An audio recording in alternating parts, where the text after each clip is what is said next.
आप देख रहे हैं पूर्वांचल। सोच रही है, पहले तो जब सब लोगों ने नौकरी ज्वाइन किया तो यह उम्मीद लगा करके कि हम सब लोगों का प्रमोशन हो जाएगा। कार्य के और अनुभव के आधार पर जहां लोगों के कामों पर इस तरह का सवाल, इस तरह का प्रश्न चिन्ह खड़ा हो गया कि प्रमोशन तो दूर, हम ही लोगों के काम के लिए अब नए एजुकेटर की भर्ती की। 6 सेवाएं हैं, 6 योजनाओं पे हम लोगों से काम लिया जाता है और 6 योजनाओं पर काम करने के लिए ना कोई संसाधन है, ना कोई व्यवस्था है, ना कोई समय का। तो स्पीच के समय में कृपया आप लोग थोड़ा सा धैर्य रखें और बाद में अवसर मांगे। हम सब लोग आपके ही सहयोग से अपने आप को आगे तक ले जा पाएंगे। जो दबे कुचले और नीचे पिछले लोगों की आवाज को उस जगह तक पहुंचाते हैं जहां से समस्याओं का समाधान हो, जहां से पिछड़े लोगों को आगे आने का। इस सरकार को हटाने के लिए हम लोग सोचेंगे, ये तो संकल्प बनाना पड़ेगा कि सरकार को हटाना है, तभी अपने जीवन की रक्षा हो सकती है, तभी अपनी सुरक्षा हो सकती है।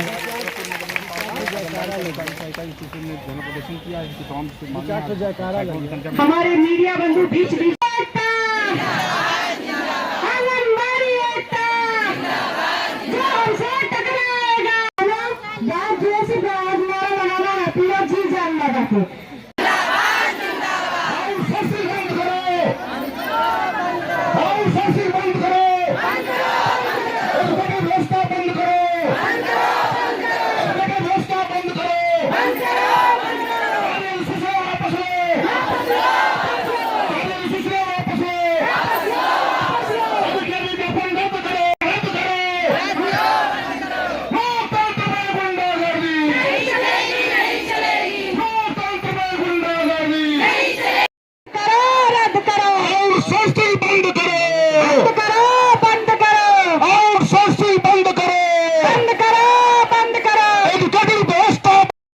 समाज के अंदर सम्मान है, उनका हर जगह इज्जत है, लेकिन जो लोग पेंशन मिल रहे हैं उनसे पूछ लो कि उनके घरों में उनकी क्या हैसियत है और किस तरीके से। आंगनबाड़ी कार्यकर्तियां विगत 1975 से और अब तक कार्य करती चली जा रही है और सरकार द्वारा 6 सेवा योजना दिया गया था आंगनबाड़ी कार्यकर्तियों को करने के लिए, और उसके साथ साथ अन्य कई सारे विभागों का भी कार्य आंगनबाड़ी कार्यकर्तियां करती चली आ रही है, जिसमें से मुख्य कार्य आंगनबाड़ी कार्यकर्तियों का था शाला पूर्व शिक्षा, जिसमें 3 साल से 6 साल के बच्चों को शाला पूर्व शिक्षा दी जाती है। तो वो शिक्षा भी आंगनबाड़ी कार्यकर्तियां ही दिया करती हैं।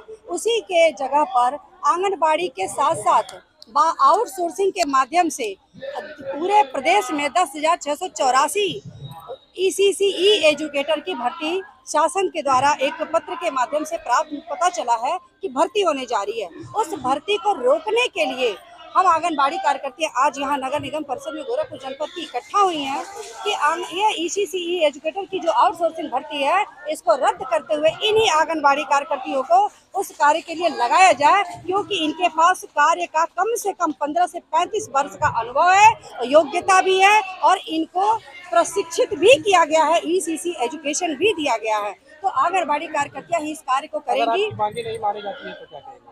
अगर मांगे नहीं मानी जाती हैं तो निश्चित है कि ये सरकार किसी को समझने के योग्य नहीं है, ये लोगों की समस्याओं को समझ ही नहीं सकती, तो ऐसी सरकार का सफाया करना चाहिए। तो 2027 में इनको इसका खामियाजा भुगतना पड़ेगा। बीजेपी का एक आदमी वोट नहीं पाएगा आंगनबाड़ी के परिवार से, आंगनबाड़ी के क्षेत्र से। क्या नाम है आपका? गीतांजलि मौर्य, आंगनबाड़ी कर्मचारी व सहायिका एसोसिएशन की प्रदेश अध्यक्ष, उत्तर प्रदेश से।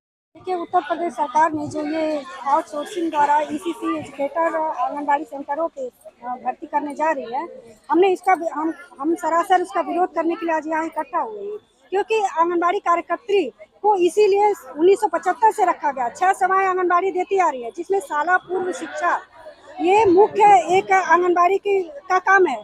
तो सर जब आंगनबाड़ी पहले से ये काम कर रही है और 30-30 साल 35-35 साल से अपने गांव के छोटे छोटे बच्चों को 3 से 6 वर्ष के बच्चों को पढ़ाने के लिए सक्षम है, तो सरकार को ये जो भर्ती ला रही है सरासर आंगनबाड़ियों के साथ नाइंसाफी कर रही है। और इसके लिए हम आंगनबाड़ी कार्यकर्ती सरकार को कतई माफ करने वाले नहीं हैं, क्योंकि अब बात हमारे रोजी रोटी, हमारे पेट पे लात मारने वाली बात है, हमारे हक और अधिकार, हमारे मान सम्मान की बात है। तो हम सरकार से यही कहना चाहेंगे कि सरकार अगर ये भर्ती नहीं रद्द करती है तो आने वाले 2027 में हम गांव के अंदर बीजेपी के किसी नेता को घुसने नहीं देंगे, क्योंकि उस आंगनबाड़ी का गांव में ही रहती है और जमीन से जुड़ी हुई आंगनबाड़ी काम करती है। क्या नाम है आपका? मेरा नाम संगीता आर्या है और मैं आंगनबाड़ी कर्मचारी व सहायिका एसोसिएशन उत्तर प्रदेश की जिला वरिष्ठ उपाध्यक्ष हूँ। आज जो आंगनबाड़ियों का एक कार्यक्रम चल रहा है गीतांजलि मौर्य जी की अध्यक्षता में और इस जनपद गोरखपुर में, चूँकि सरकार द्वारा कुछ विज्ञप्तियां जारी की गई हैं जो लोकेटर पद पे एजुकेटर रखने के लिए, हम ये सरकार से आपके माध्यम से संदेश देना चाहते हैं कि महिलाओं का सम्मान इस सरकार की प्राथमिकता है। इस सरकार में अगर महिलाओं जो भी योजनाएं सरकार द्वारा संचालित होती हैं, सबसे पहले आंगनबाड़ी और आशा कार्यकर्ताओं के पास जमीन पर संचालन करने के लिए सबसे प्रथम भूमिका इनकी रहती है। लेकिन आज अगर जिस कार्य को ये कर रही हैं, इस कार्य को संचालित करने के लिए अगर दूसरे किसी को रखा जा रहा है तो हम समझ रहे हैं कि निश्चित रूप से इनके साथ अन्याय है। आज ये जो कार्यक्रम चल रहा है, ये पूरे जिले के लोग आज इकट्ठे हैं। हो सकता है कि अगर सरकार इस चीज को कुछ इनको पदोन्नति के माध्यम उसमें कुछ संशोधन किए जाए कि अगर इनके में से जो क्वालिफिकेशन रखे जाए, इनकी वरीयता दी जाए कि 75% हम इनसे लेंगे, 25% गवर्नमेंट से द्वारा इनको जिस भी तरीके से निर्धारित क्वालिफिकेशन किए गए अगर लिए जाए तब भी एक रास्ता बन सकता है। लेकिन अगर इनको निगलेक्ट करके और सरकार अपने तरीके से अगर भर्ती कर रही है जिस भी माध्यम से, तो निश्चित रूप से इस महिलाओं और बहनों के लिए अन्याय ही साबित होगा। मैं नई नियुक्तियां हैं तो उस पर क्यों विरोध किया जा रहा है? नहीं, नई नियुक्तियों का विरोध मैं नहीं कर रहा हूँ। सरकार के द्वारा जितने भी रोजगार के, इनको भी रोजगार दिए गए हैं, रोजगार की व्यवस्था बनाई गई है।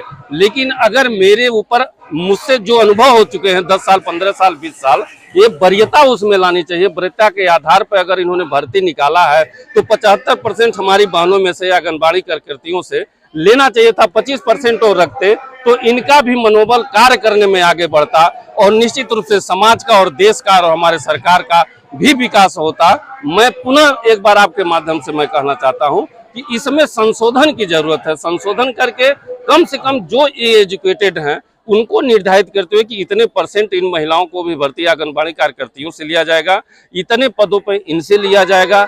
अगर ऐसा हो जाता है तो निश्चित रूप से एक शुभ संकेत इस सरकार का होगा हमारी बहनों के लिए। और अभी रक्षाबंधन बीता है, मैं निवेदन भी करना चाहता हूं कि एक तोहफा भी हमारी बहनों के लिए दीपावली आते आते, दशहरा आते आते हमारी आदि शक्तियों को मिल जाए। इसमें संशोधन करते हुए 75% इनके लिए आरक्षित कर दिया जाए, 25% किसी और के लिए जो भी फ्रेश भर्तियां होती हैं उसके लिए व्यवस्था बनाई दिया। मैं दुर्ग विजय, जिला अध्यक्ष राज्य कर्मचारी संयुक्त परिषद गोरखपुर। मैं नंदलाल सिंह, प्रदेश संरक्षक आंगनबाड़ी कर्मचारी और सहायता उत्तर प्रदेश। देखिए, ये बहुत विडम्बना है।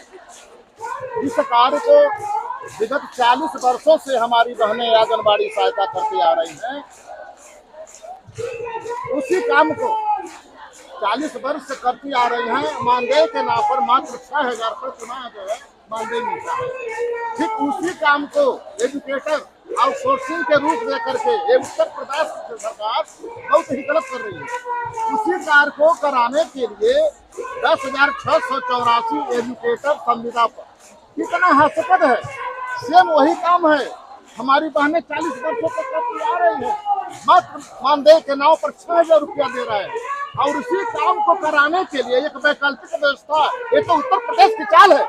इसमें कोई संशोधन करने की जरूरत नहीं है, सीधी भर्तियां हैं। हमारी बहनें 40 वर्ष से क्या अनपढ़ हैं, अनभिज्ञ हैं, एजुकेटेड हैं। उसी काम को करने के लिए आप 10,313 रुपये देने जा रहे हो। उत्तर प्रदेश की सरकार इसी को काम करने के लिए 10,013 रुपये देने दे रहे, 10,313 और वही बहनें 40 वर्ष से हमारी कर रही हैं।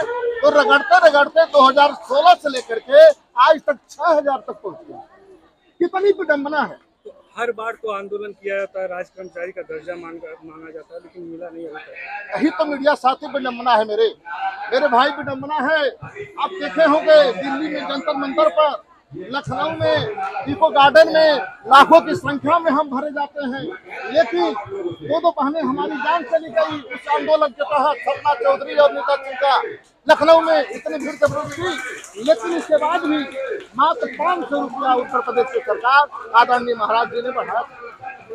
500 करके कितना आगे की रणनीति क्या होगी? आगे रणनीति है कि आज यही संकल्पित हमारे साथी हैं कि विज्ञापन जो जारी हुआ है, अधिसूचना जो जारी हुई है, तत्काल उसको रद्दी की टोकरी में डालिए, अन्यथा विभक्त होकर के सड़क को उतरने का काम करेंगे। नंदलाल सिंह मेरा नाम है, जिला संरक्षक गोरखपुर हूँ और प्रदेश का भी संरक्षक हूँ।